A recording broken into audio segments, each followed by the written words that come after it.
সরস্বতী পুজো উপলক্ষে আমি প্রথমেই চলে গিয়েছিলাম আমাদের স্কুলে। এই একটা দিন ছাড়া সেরকম তো এখন আর স্কুলে যাওয়া হয়ে ওঠে না, তাই এই দিনটা স্কুলে গেলে খুবই নস্টালজিয়া একটা ফিল হয়। তারপরেই আমি চলে গিয়েছিলাম একটা বয়েজ স্কুলে।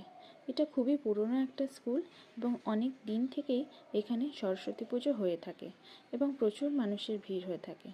এরপরেই আমি চলে এসেছিলাম আমাদের কলেজের চারপাশের পরিবেশটা তোমাদেরকে একটু ঘুরিয়ে দেখালাম এবং এখানে কীরকমভাবে সরস্বতী পুজো উপলক্ষে চারিপাশটা সাজানো হয়েছে সেটাও তোমাদের দেখালাম।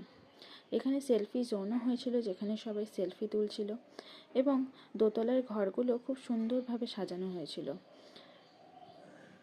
আজকের দিনেও আমার সামনে থাকা একজন অজ্ঞাত ব্যক্তি ধুতি পরে এসেছিলেন, যেটা দেখে মনে হলো কেউ আমাদের সংস্কৃতিটাকে ভালোবেসেই হোক ধরে রাখার চেষ্টা করেছে।